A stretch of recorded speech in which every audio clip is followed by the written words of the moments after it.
This is Wild Chronicles. I'm Boyd Matson.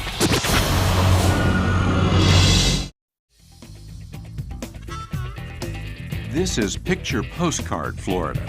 Beachfront homes, either already built or on the way. But the view is different in Florida's interior. Here, some wilderness still exists, and the state's black bears and other wildlife still have room to roam, at least for now. Conservationists worry that increasing development is fast carving up wild habitats. Roads that slice through the state have created some of the most fragmented bear populations in the country. University of Kentucky researcher David Mayer is here to find out how the animals are coping. Bear population numbers in Florida are a mixed bag. There are places where they've clearly gone up in numbers. And these isolated populations are at best holding their own, and more likely they're on the decline because so many people are moving to these areas, more and bigger roads with more traffic, more developments. More agriculture means less bear habitat and less bears. To get his subjects, David uses something so scrumptious, so tempting, that no bear can resist. Day-old donuts. Once captured, the animal is sedated so it can be fitted with a tracking GPS collar. I'll put it on the inside. Statistics are measured and recorded into a data bank that helps David and his team keep track of the population's health and characteristics. Eventually, the sedatives wear off, and the bear is on its feet and headed back into the wild. But the bear will remain on the team's radar. The GPS will allow the researchers to monitor the bear's movements. They're interested to see what bears do when they encounter human development, especially the state's network of highways. The seemingly continual stream of fast-moving cars acts like an impenetrable barrier, not just for the bears, but for other forms of Florida wildlife as well.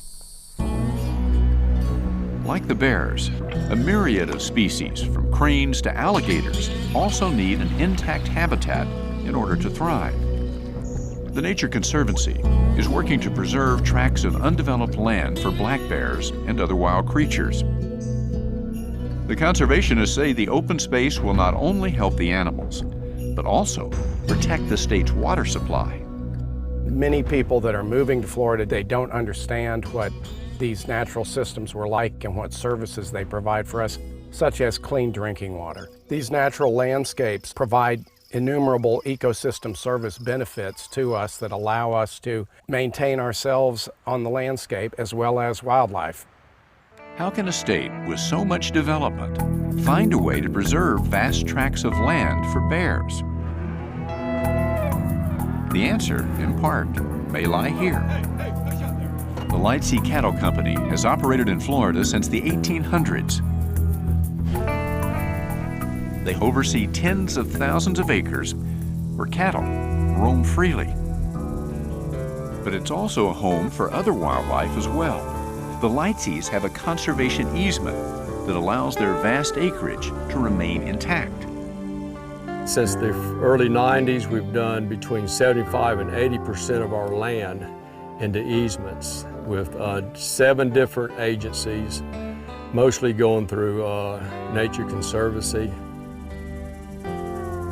One of the wildlife habitats the Lightseys manage is Brahma Island on Lake Kissimmee. It's a pristine haven that harbors protected species. The island actually has 28 different endangered species, all kind of different endangered plants, different orchids over there. There's 14 bald eagles nest on the island. So the role a Florida cattle rancher plays is they basically provide the underlying landscape on which much of Florida's wildlife depends, and particularly important for species that need large areas. Probably 80% of the bear habitat in this area is on private lands, and those are primarily on ranchers' spreads.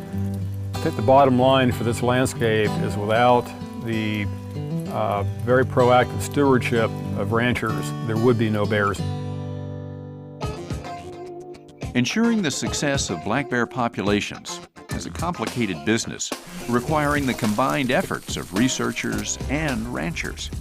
In a state crisscrossed with roads, the bears may yet find a path to safety.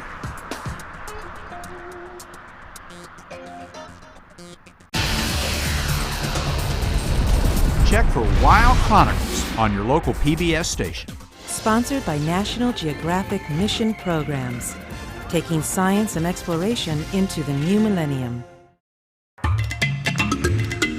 For the best subscription offers to any National Geographic magazine, log on to nationalgeographic.com/magazines.